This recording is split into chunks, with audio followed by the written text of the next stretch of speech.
Olá pessoal, então hoje a gente vai falar sobre o método de diferenças e indiferenças, que é um método muito útil para entender e para estimar o efeito econométrico de certas políticas, de certas ações que a empresa pode tomar, de certas características, como por exemplo, como já foi colocado antes, o efeito de chuva, de excesso de chuva ou ausência de chuva sobre produção agrícola de uma determinada área.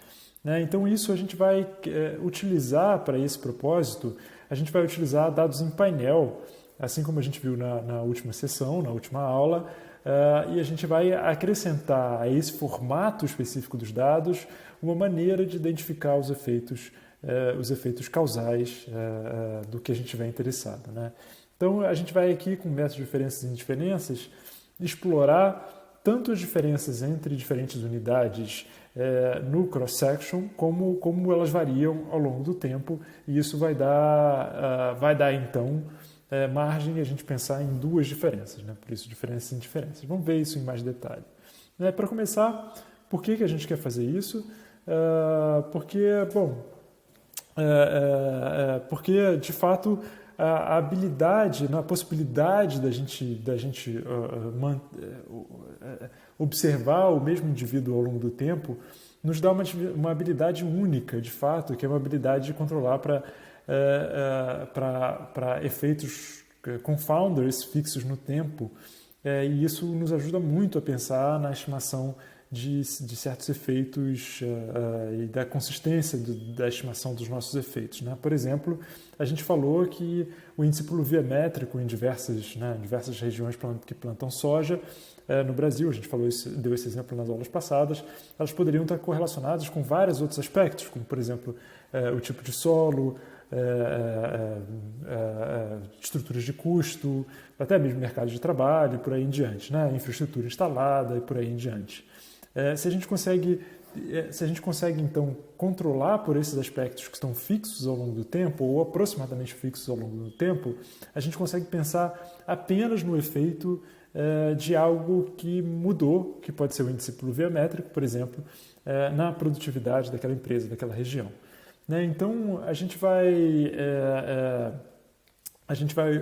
utilizar dessa dimensão do tempo dessa maneira para estimar os efeitos de tratamento. A nossa hipótese fundamental aqui é que o grupo de tratamento e o grupo de controle eles vão se mover ao longo do tempo de uma maneira paralela e vão só divergir depois do tratamento, e é essa hipótese que a gente vai utilizar para identificar os efeitos de tratamento. Vamos ver isso em bastante mais detalhe. E para ver isso em mais detalhe, eu vou utilizar de um exemplo, que é um exemplo clássico da literatura, que é o efeito de liquidez sobre falência bancária. Então, aqui a ideia é utilizar dados da grande recessão de 1929 e o debate que existia à época. Então, para começar, qual era o debate da autoridade monetária à época, e vamos dar um passo atrás e falar rapidamente aqui sobre em que contexto esse debate se dava. Então, para começar, como é que os bancos operam? Os bancos operam sempre utilizando do dinheiro dos depositários, fazendo com que esse dinheiro depositado se torne um lucro no fim do dia, e para isso faz uma série de atividades, empréstimos e investimentos, etc. Então, isso quer dizer que em qualquer momento do tempo o banco tem menos reservas em dinheiro do que a soma dos depósitos pela natureza da atividade bancária. Isso quer dizer que se todos os depositários decidissem retirar o dinheiro em determinado momento do tempo, no mesmo momento do tempo, esse dinheiro simplesmente não estaria lá. E isso, em tempos normais, não é exatamente um problema, porque o banco consegue muito bem prever a taxa de retiradas, de saques, consegue se planejar adiante para que ele sempre consiga manter essa taxa de saques, consiga realmente ter as disponibilidades para fazer frente a essa taxa de saque, que é em geral muito, muito pequena em relação aos ativos totais que o banco tem depositados nele. né? Então, em tempos normais, isso não é muito bem um problema, mas isso gera também uma possibilidade de uma crise de confiança, né? E também profecias autorrealizáveis, né? Se todos os depositários tiverem, por algum motivo, entrarem em pânico e eles decidirem, então, retirar o dinheiro do banco, isso vai fazer com que os demais depositários também queiram fazer o mesmo, porque eles sabem que as reservas são finitas. Então, uma corrida bancária pode começar e, eventualmente, acabar com as reservas do banco e isso gerar um problema, né? Então, isso é uma coisa muito conhecida, muito evidentemente trabalhada na literatura, essa possibilidade de corridas bancárias, né? E por isso, hoje em dia, justamente para fazer frente a esse potencial de crises de confiança e corridas bancárias, a maior parte dos governos oferece algum tipo de garantia, que aqui na Inglaterra, onde eu estou, é 85 mil pounds, no Brasil tem algo similar, e que faz com que, né, com a garantia que o governo dá do depósito, isso gera confiança, o que faz com que a corrida bancária, em primeiro lugar, não aconteça, o que faz com que as próprias garantias não sejam muito frequentemente utilizadas, né? Então, isso dá toda a confiança ao sistema bancário. Bom, se por um lado isso é a política atual, por outro, não foi sempre assim. Essa política teve um início e lá nos anos 20, esquemas como o Fundo Garantidor de Crédito não existiam e essas garantias de depósito também não existiam de maneira similar. Então, eu acho que o que a gente faz aqui, né, através desse exemplo, é voltar um pouco no tempo e ver os efeitos desse tipo de política num momento onde talvez parte das unidades tinham implementado, vamos falar aqui o que são as unidades, a gente vai falar muito claramente sobre isso, e outras não tinham, porque através disso a gente consegue entender qual é o efeito da política quando alguns tinham adotado e outros não. Bom, então, que momento foi esse? A gente vai olhar em torno da crise financeira de 1929. A crise financeira de 1929 fez com que muitos empréstimos performassem muito mal, o que gerou corridas bancárias enormes em 1931. E frente a isso, os bancos centrais podiam se por um lado eles podiam prover empréstimos emergenciais aos bancos, por outro lado eles tinham um dilema, assim como eles pensavam à época, né?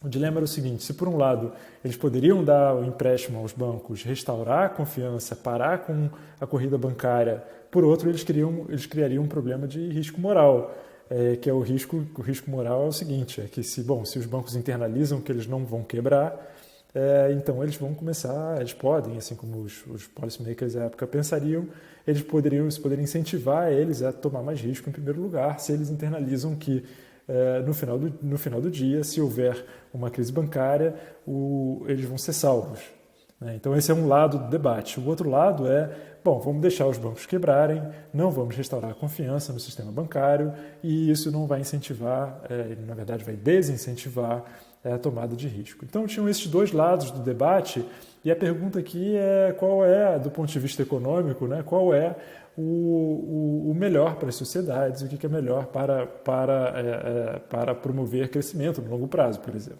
né? Então, para olhar para essa pergunta, o que se fez foi focalizar no sistema dos Estados Unidos, do US Federal Reserve, que estão organizados em torno de 12 distritos independentes. E, em particular, eu acho que é muito útil quando a gente tenta fazer tudo mais constante, né? A gente tenta fazer todos os aspectos da realidade serem constantes, exceto esse aspecto que a gente quer avaliar. Então, aqui a gente vai não só olhar para os Estados Unidos, mas olhar para uma fração dos Estados Unidos entre o 6º e o 8º distrito. O 6º distrito é do Atlanta Fed, e eles, na época, eles favoreciam emprestar para bancos que estejam sofrendo uma corrida bancária, e o St. Louis Fed, que é o 8º distrito, eles, na verdade, tinham uma posição oposta, eles favoreciam restringir crédito na recessão. Então, além disso, né, o que a gente vai utilizar aqui é não só o 6º e 8º distrito, mas o estado de Mississippi, porque, por sorte da pesquisa, o Mississippi era dividido em duas partes. Era dividido em duas partes e o que nos dá o que a gente chama de um experimento natural, porque a gente pode utilizar da variação dentro de um mesmo estado, fazendo com que toda a estrutura do estado fosse constante nessas duas metades. A única coisa que variava era, de fato, o comportamento da autoridade monetária, um setting quase que único para a gente avaliar, então, os efeitos dessa política. Então, é isso que a gente vai utilizar.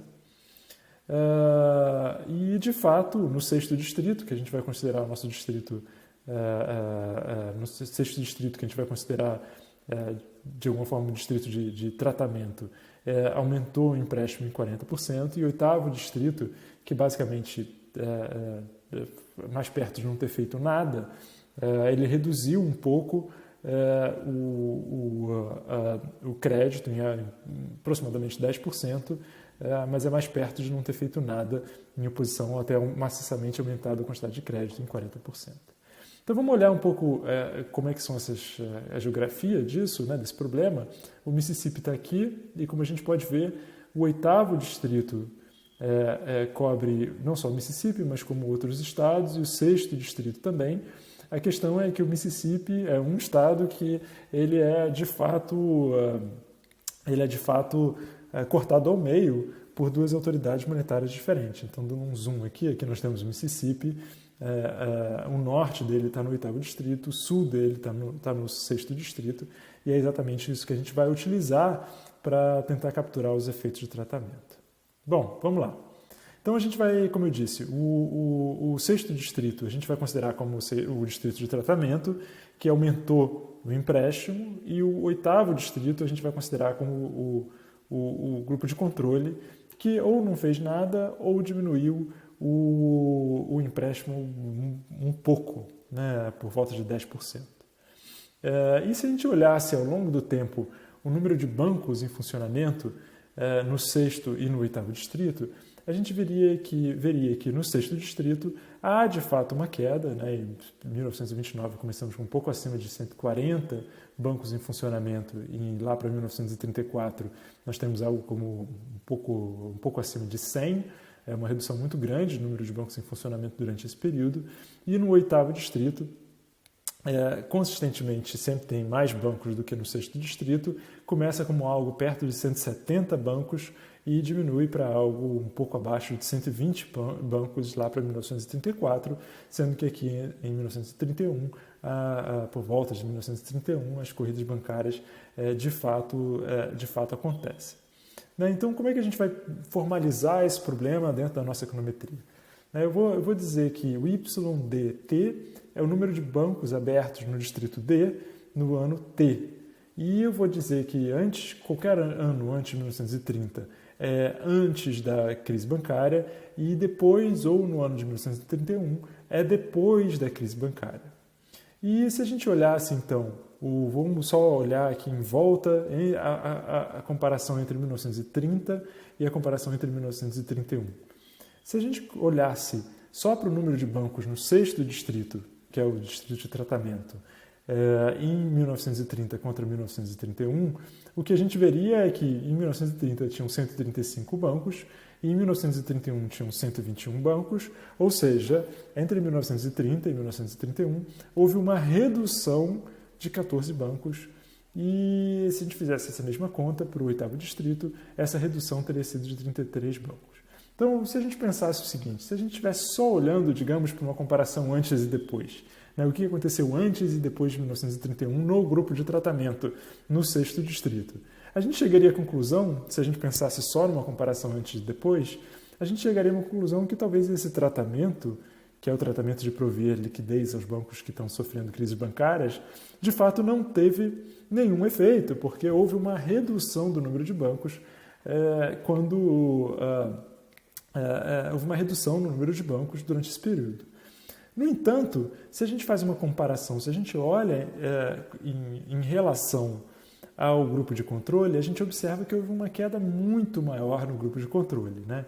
O que nos faz pensar que, de fato, essa queda no grupo de controle foi tão mais acentuada que no grupo de tratamento que talvez o contrafactual, né, o que teria acontecido na ausência do tratamento, caso o tratamento não tivesse acontecido, teria sido uma queda muito maior. Em vez de menos 14, a gente teria uma queda, um número de bancos quebrados muito maior.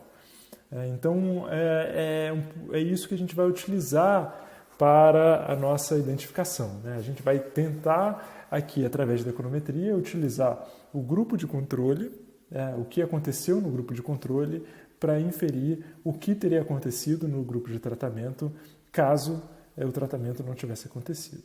Então vamos olhar isso um pouco melhor. Digamos, se a gente comparar só o 6º distrito tratado, né, como eu disse, a gente teria visto uma redução de 14 bancos. Mas talvez, e aqui vai ser o cerne da diferença em diferenças, é que em vez de fazer uma comparação só antes e depois, a gente vai ter uma possibilidade muito melhor, a gente vai ter uma comparação muito mais refinada, se a gente de fato contrasta a diferença no tempo do 6º distrito, o distrito tratado, contra a diferença no tempo do 8º distrito, que é o distrito de controle. Então, se a gente pensa que, se a gente pelo menos define de uma forma intuitiva o nosso estimador de diferenças e indiferenças como a diferença no tempo do 6º distrito, que vai ser 14, menos 14, uma redução de 14 bancos, contrastada com a diferença ao longo do tempo no grupo de controle, que é o número de bancos no 8º distrito em 31 contra o número de bancos no 8º distrito em 1930. Essa diferença é de 33 bancos. É como se a gente dissesse, se não tivesse tido tratamento, o grupo de tratamento teria seguido a mesma tendência do grupo de controle, como houve, nesse caso, um acolchoamento da queda, a gente vai de fato dizer que houve um efeito positivo da política, nesse caso de menos 14, menos 33, que são 19 bancos. Então isso geraria uma percepção, isso geraria uma estimação, ao meu ver, muito mais próxima da realidade, que essa política de fato teve uma capacidade muito melhor de evitar que bancos viessem a quebrar, quando a gente pensa que a gente vai reconstruir o contrafactual através do grupo de controle, em oposição a só fazer uma comparação antes e depois no grupo de tratamento. Bom, a gente poderia pensar também em fazer outro tipo de comparação, que também seria igualmente, creio que também não seria uma comparação muito eficaz, que é se a gente esquecesse os dados de 1930 e só olhasse para 1931. A gente poderia dizer, olha, no grupo de tratamento tiveram 121 bancos, no grupo de controle tiveram 132 bancos. Portanto, como tem menos bancos no grupo de tratamento, essa política deve ter sido ou não eficaz ou contra-eficaz. Na verdade, isso seria uma leitura muito errada, porque, como a gente olha nesse gráfico, o grupo de controle tem o grupo de tratamento, que é o 6º distrito, tem permanentemente um número menor de bancos do que no 8º distrito. Isso não é um efeito da política, é só porque, por alguma característica idiosincrática, o número de bancos que caíram dentro do 6º distrito é menor do que no 8º distrito, mas é muito difícil atrelar isso a qualquer efeito da política, já que o número de bancos no 6º distrito era menor mesmo antes da crise bancária, né? Mesmo antes da política de fato existir, ou essa questão de fato existir. Então, dificilmente essa comparação vai ser uma comparação que vai nos ajudar a identificar o efeito da política. Muito provavelmente, na verdade, essa vai ser uma comparação que está refletindo outras características contextuais, pode ser, por exemplo, a população que caiu em cada um desses distritos, ou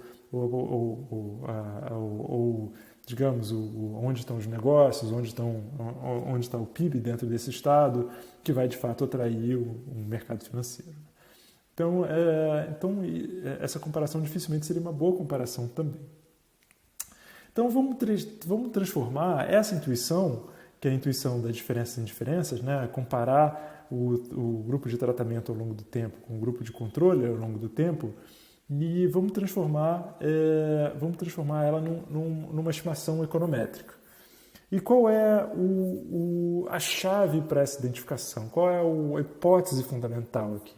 A hipótese fundamental é que a gente assuma que, ou que a gente esteja confortável em assumir que, se por um lado, antes do tratamento, o tratamento e controle estavam seguindo tendências paralelas, e a hipótese de identificação aqui é que, caso o tratamento não existisse, tanto o grupo de tratamento como o grupo de controle continuariam seguindo tendências paralelas, né? Então, é como se a gente utilizasse o grupo de controle para projetar o que teria sido a tendência no grupo de tratamento, e a partir daí, comparando com o que de fato aconteceu, a gente consegue estimar qual é o efeito de tratamento. Bom, como eu estava dizendo antes, né, assim, muito importante dentro dessa análise é a ideia do contrafactual. A ideia é que o contrafactual do tratado, na ausência do tratamento, vai seguir a tendência do grupo de controle, né? Essa é a nossa ideia do que seria o contrafactual, do que teria acontecido caso o tratamento não tivesse ocorrido, né? Seria o que seria a tendência no nosso grupo de controle. Então vamos olhar um pouco isso visualmente, né? Essa ideia, só centralizando e focando em cima dos anos de 1930 e 1931, que é um período antes e um período depois do tratamento, né? O período onde começa o tratamento. Então, o sexto distrito, esse é o distrito tratado. E o oitavo distrito é o distrito de controle, né? Então, o que a gente vai pensar aqui, como que a gente vai pensar que a gente está de fato reconstruindo o nosso contrafactual, é utilizando a tendência do oitavo distrito, que é essa linha pontilhada, né? Então, essa linha pontilhada e a linha sólida do oitavo distrito são paralelas, e a gente vai dizer que essa linha pontilhada é o que teria acontecido com o sexto distrito, o distrito tratado, caso o tratamento não tivesse acontecido. Então a gente vai dizer que isso teria sido, esse ponto aqui embaixo, teria sido a quantidade de bancos, aqui algo perto de 100 bancos, que teria sido observado no sexto distrito caso o tratamento não tivesse acontecido. Como de fato a gente de fato observou algo maior, mais para perto de 120 bancos, a gente vai atribuir essa diferença ao nosso efeito de tratamento, né? Então aqui o elemento principal é que de fato a existência de um grupo de controle está nos permitindo implicitamente a construir uma noção do que seria o nosso contrafactual, e então, comparado ao que de fato ocorreu, a gente pode então a gente pode então computar com base nisso o que seria nosso efeito de tratamento. Ok. Para isso, a gente está fazendo uma hipótese importante, né? A gente está fazendo uma hipótese que o grupo tratado teria seguido exatamente essa tendência na ausência do tratamento, que é uma hipótese forte, e a gente até vai falar um pouco sobre isso na nossa mentoria, para identificar situações onde ela pode ou não estar sendo satisfeita, e inclusive pensar um pouco sobre como remediar caso ela não esteja sendo satisfeita, né? Mas o que eu gostaria agora é de colocar essa nossa intuição sobre diferenças e indiferenças dentro de um contexto de uma regressão específica que vai capturar exatamente essa intuição, e que com base nela a gente vai poder também fazer algumas especificações mais avançadas que nos ajudem ainda a criar em cima dela e controlar por alguns efeitos que podem aparecer. Então vamos colocar essa intuição dentro de um contexto de uma regressão, né? Raramente a gente de fato vai fazer esse cálculo que eu sugeri aqui, né? Que é computar antes e depois e fazer a diferença das diferenças, mas a gente vai fazer isso implicitamente através de uma regressão em dados em painel, e por isso exatamente que a última aula foi dados em painel, para que a gente possa construir em cima desse tipo de dados e construir então uma regressão que capture justamente essa intuição que a gente está que a gente está criando aqui. Bom, vamos lá. Quais são os ingredientes dessa regressão de diferenças e indiferenças? Primeiro, a gente precisa de uma dummy para os distritos tratados. Então, a gente vai chamar essa dummy de treat_d, e ela vai ajudar a controlar por diferenças em níveis entre os grupos de tratamento e o grupo de controle. Então, temos essa dummy que vai capturar aqui o nosso sexto distrito, que vai dizer, olha, esses são os distritos tratados, independente de estarmos num período de tratamento ou não, esse distrito é um distrito que eventualmente vai ser tratado. A gente tem uma dummy para o período pós-tratamento, ela vai ser 0, 1, vai ser 0 para todo o período antes do tratamento, portanto, em 1930 ou anterior, e vai ser 1 para todo o período depois do tratamento, portanto, 1931 ou posterior. E a gente vai ter o efeito de interação, que é o efeito de tratamento, a dummy de tratamento e vezes a dummy pós-tratamento. Então, isso aqui a interação só vai ser 1 quando a gente estiver falando de uma unidade que foi tratada em um período de tratamento, e a gente vai focalizar em torno desse coeficiente, porque esse é o coeficiente que nos interessa. Então, se a gente olhar para a regressão de diferenças e indiferenças com esses componentes, o componente que é uma constante, um beta vezes a dummy que captura uma unidade de tratamento, a dummy que captura o efeito depois do tratamento e a interação, e o erro. A gente vai estar particularmente interessado nesse coeficiente delta. E a pergunta aqui que fica é como que esse coeficiente delta implementa justamente o estimador de diferenças e indiferenças que a gente viu nos slides anteriores. E a gente vai ver isso da seguinte forma. Se a gente olhar para o resultado do 8º distrito, que é controle, e em 1930, que é antes do tratamento. Bom, se ele é controle, então a dummy treat é 0, porque ele é uma unidade que nunca vai ser tratada. E se ele é antes do tratamento, o coeficiente, então a variável dummy pós-tratamento vai ser também 0. Então, qual vai ser a média? Vai ser alfa mais beta vezes 0, mais gama vezes 0, e a interação também vai ser 0, portanto, isso vai ser só alfa.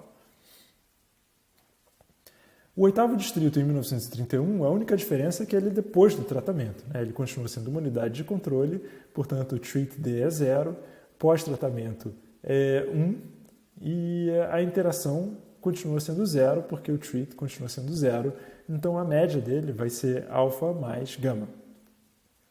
O 6º distrito, já por sua vez, ele é um distrito de controle. Então, o 6º distrito, em 1930, ele é, se por um lado, uma unidade de tratamento, então treat_d vai ser igual a 1. No período pré-tratamento, a dummy pós é 0, portanto, a interação também é 0. E, por fim, o 6º distrito, em 1931, ele é uma unidade de tratamento após o tratamento. Então, a gente vai ter o alfa mais o beta mais o gama mais o delta, porque o treat e post são iguais a 1. Ok. Então, como é que a gente pensa isso no contexto de diferenças e indiferenças? Se a gente pegar essas 4 equações, o tratamento e o controle antes e depois, que são essas 4 equações que a gente derivou aqui no slide anterior, e a gente substitui, a gente de fato subtrai a terceira equação da 4ª equação e a primeira equação da segunda, a gente vai encontrar que a diferença no tempo do 6º distrito e distrito tratado é gama menos delta, basicamente porque o alfa e o beta cancelam, e no grupo de controle a gente vai ter o alfa mais gama menos alfa, que vai ser gama, E se a gente faz uma outra diferença, ou seja, a gente retira a diferença no tempo no grupo tratado da diferença no tempo no grupo de controle, a gente vai encontrar que o nosso delta é justamente igual a essa quantidade da diferença em diferenças. Então, o que eu estou dizendo com isso? Eu estou dizendo que quando a gente implementa essa regressão de diferenças em diferenças, esse delta já está justamente capturando a nossa intuição que esse delta é o coeficiente de diferença em diferenças. É a diferença do tratado antes e depois, menos o controle antes e depois do tratamento. Então, o que isso está fazendo é, em uma regressão, de fato, implementando a intuição que a gente tinha acabado de construir. A intuição que a gente está utilizando aqui o diferenças em diferenças para identificar esse efeito delta, que é o efeito que a gente está interessado. Bom, se a gente fosse ver isso visualmente, o que está acontecendo aqui? O oitavo distrito é o grupo de controle e o sexto distrito é o grupo de tratamento. Para o grupo de controle, começando, o que a gente tem como coeficiente da última regressão para o grupo de controle pré-tratamento? A gente tem que isso vai ser igual a alfa, apenas a constante. E pós-tratamento a gente vai ter alfa mais gama. Por que isso? Porque a gente tem para o grupo de controle antes do tratamento, tudo vai ser zero, o coeficiente de tratamento é zero, o pós é zero, o tratamento vezes o pós evidentemente é zero, então a gente só vai ter alfa. E para o grupo e para o pós-tratamento vai ser mais essa constante gama. Alfa e depois do tratamento essa constante gama. Para o grupo tratado, a gente vai ter no período pré-tratamento o alfa, mais o coeficiente para as unidades tratadas, que é beta, e para o período pós, a gente vai ter o alfa mais o beta mais o gama, mais o efeito de tratamento delta, ou seja, a diferença entre o que a gente observa, que é a constante, a coeficiente do tratamento e a coeficiente pós, mais o efeito de tratamento, a diferença dela para o que teria acontecido são justamente os 4 coeficientes, exceto o efeito de tratamento, que é o efeito de tratamento delta. Então, é exatamente isso que a gente está utilizando para visualmente, pelo menos visualmente, interpretar esse coeficiente de diferença em diferenças como a diferença do que teria acontecido no grupo de tratamento, caso o grupo de tratamento tivesse seguido essa tendência do grupo de controle. Que tendência é essa? Bom, a tendência é que no período pós, o grupo de controle teve um efeito, a diferença entre alfa mais gama é de fato gama, Então, a gente só projetou esse gama para a linha pontilhada, porque alfa mais beta mais o gama vai ser justamente esse ponto que é o que teria acontecido com o grupo de tratamento, caso o tratamento não tivesse ocorrido, ou seja, o efeito de tratamento é exatamente delta. Então é isso que a gente está utilizando nesse coeficiente de diferença em diferenças. E agora o que a gente poderia fazer aqui é conectar de volta com o framework de outcomes potenciais. O que eu quero com isso? Introduzir aqui de fato um certo formalismo matemático em como é que a gente vai pensar esse estimador, E eu tenho falado muito aqui que o efeito de tratamento vai ser estimado projetando a tendência do controle sobre o tratamento, e eu queria então formalizar isso dentro do framework de outcomes potenciais que a gente viu lá nos primeiros vídeos, nas primeiras aulas. Então, o que vai ser isso? Bom, como é que a gente vai definir aqui certas quantidades, olhando de fato de volta para o framework de outcomes potenciais? Eu vou definir como o outcome potencial do grupo I, quando toma o tratamento condicional, está no grupo de controle no período pós, na expectância do YI1 condicional em treat e condicional em post. Então, o que é isso? No nosso caso, o sexto distrito é o tratado, no período pós, esse é o outcome potencial no grupo tratado na existência do tratamento. Isso é algo que a gente observa. E a gente pode definir, pelo menos conceitualmente, esse outcome potencial do grupo I, caso ele não tivesse sido tratado, condicional a estar no grupo de tratamento no período pós, que é o Y0. Esse é o que a gente não observa. Seria o que teria acontecido com o grupo de tratamento caso não tivesse tido tratamento. Então, isso vai ser a expectância de YI0 condicional a treat e a post.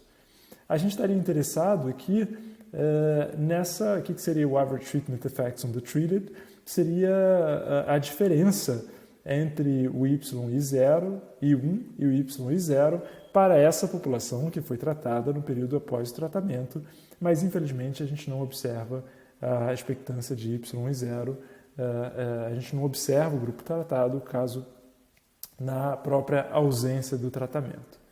Então, o que a gente faz no nosso diferença em diferenças, como eu acho que já ficou claro aqui, é a diferença ao longo do tempo, o pós contra o pré, no grupo de tratamento, menos a diferença do grupo de controle, do pós, menos o pré.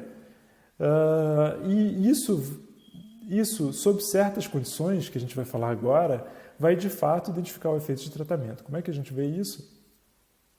A gente vê isso se a gente somar e subtrair o contrafactual, que de fato é o que a gente estaria interessado em reestimar, que é a expectância de Y0 para o grupo tratado após o tratamento, a gente soma e subtrai, a gente vê que, de fato, o estimador de diferenças em diferenças vai ser igual ao average treatment effects on the treated se, e somente se, essa segunda parte, que é a soma do Y0 treat post menos Y1 treat pré menos a expectância de Y0 control post e control pré, foi igual a zero.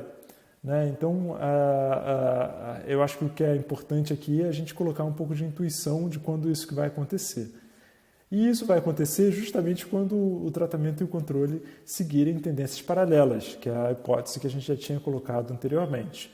É a ideia que, se essa parte, essas duas equações são zero, então quer dizer que o treat, o contrafactual do treat, a diferença no tempo entre o contrafactual do treat pós e pré é igual à diferença no tempo do contrafactual do controle pós e pré. Quer dizer, a evolução no tempo do controle foi igual à evolução no tempo do grupo de tratamento caso o tratamento não tivesse acontecido. Em outras palavras, na ausência do tratamento, o grupo de tratamento e o grupo de controle teriam experimentado, teria acontecido a mesma tendência, e essa é a hipótese fundamental que a gente está utilizando aqui para identificar nossos efeitos de tratamento.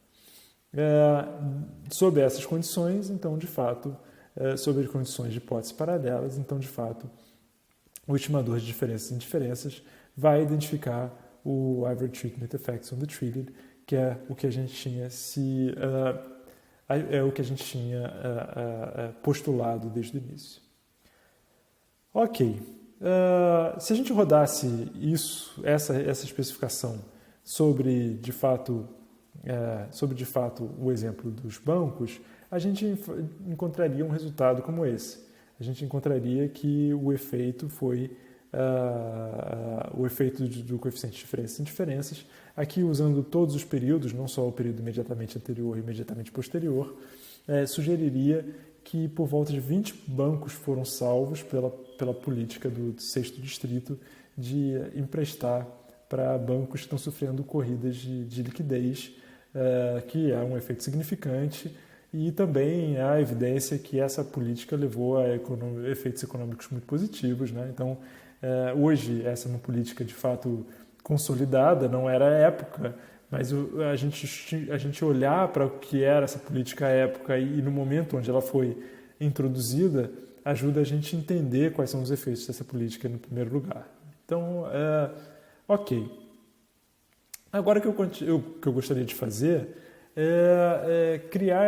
continuar a olhar para algumas especificações de diferenças que vão um pouco além dessa especificação que eu diria que é uma especificação clássica, né, que é a coeficiente de tratamento vezes a variável pós e a interação entre o coeficiente de tratamento e a variável pós.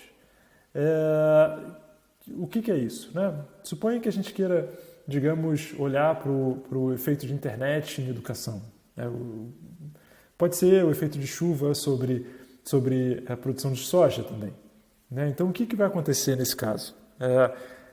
Até é melhor se a gente utilizar o efeito da chuva sobre a produção de soja. Então, tem 3 observações que eu gostaria de fazer aqui. Primeiro, é uma observação que diferentes unidades podem ser tratadas em diferentes momentos do tempo. Né? Evidentemente, o tratamento não é o mesmo para todos ao mesmo momento do tempo.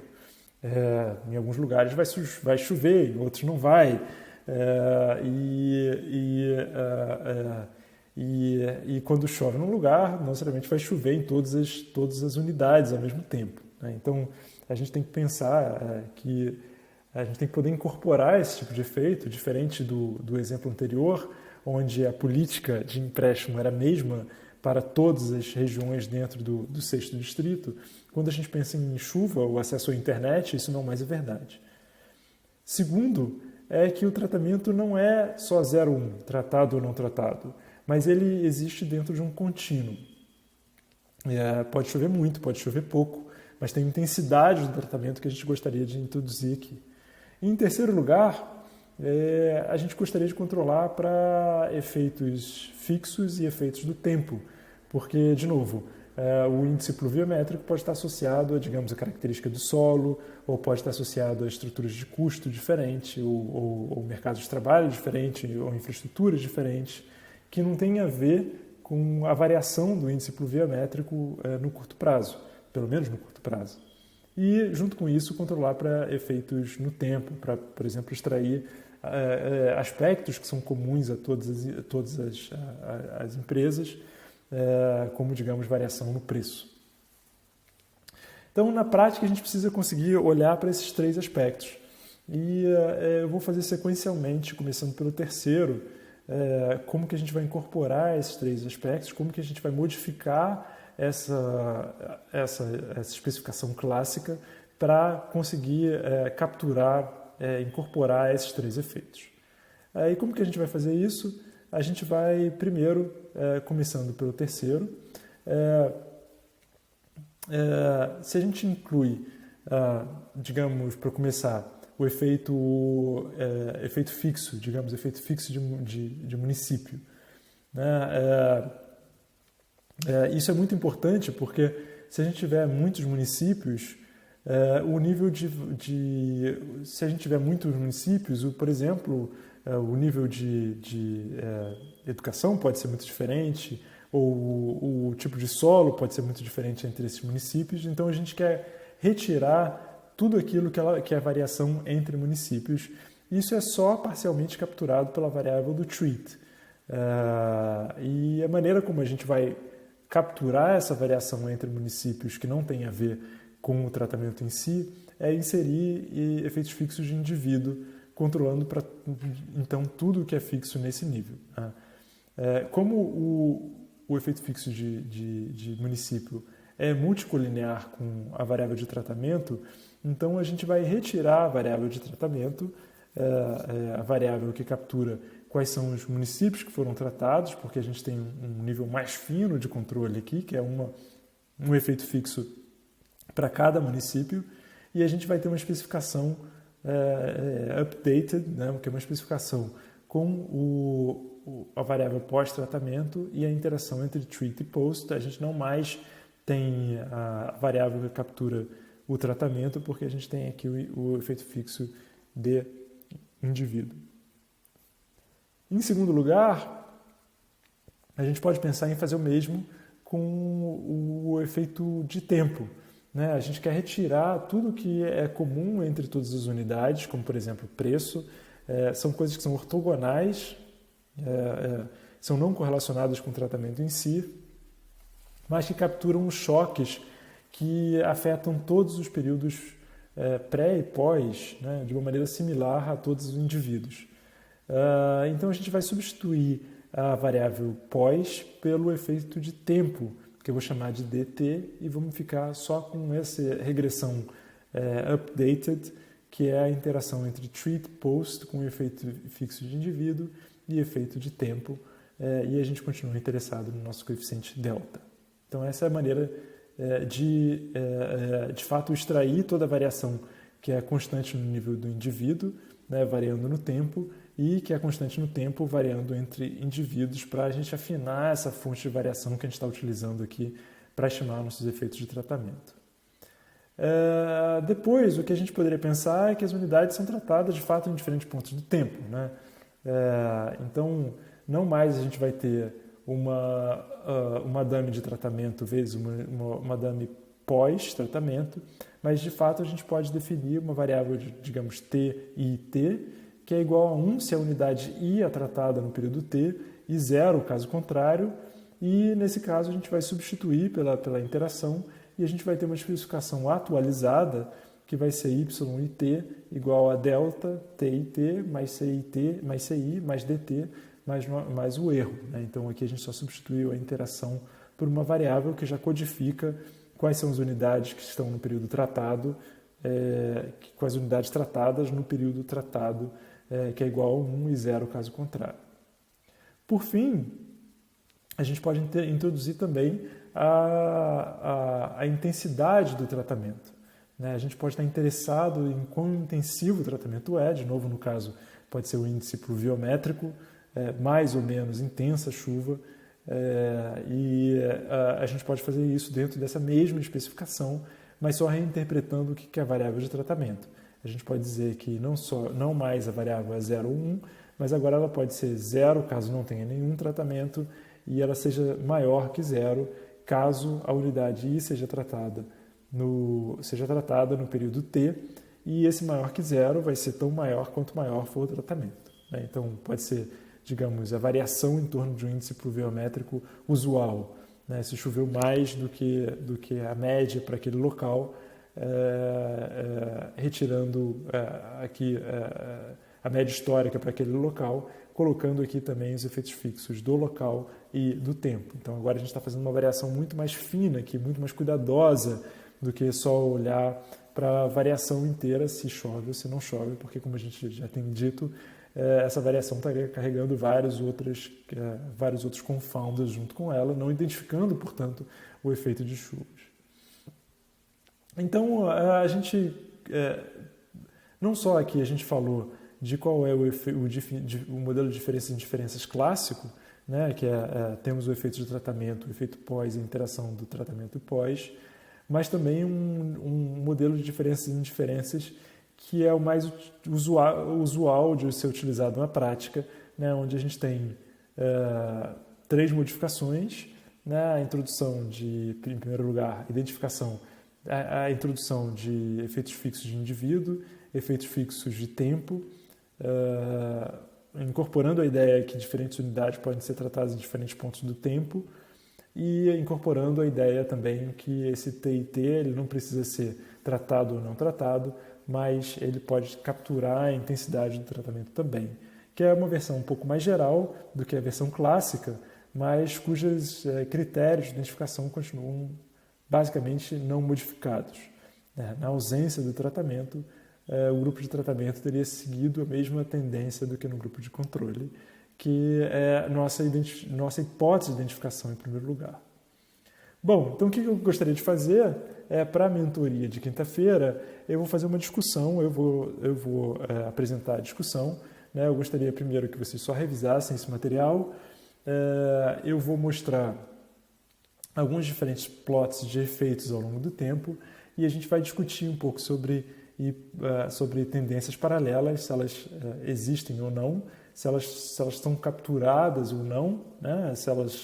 Se a gente parece que as hipóteses são satisfeitas e, portanto, se as hipóteses são satisfeitas, se o modelo de diferenças e indiferenças tem uma chance de estar entregando um efeito consistente ou não.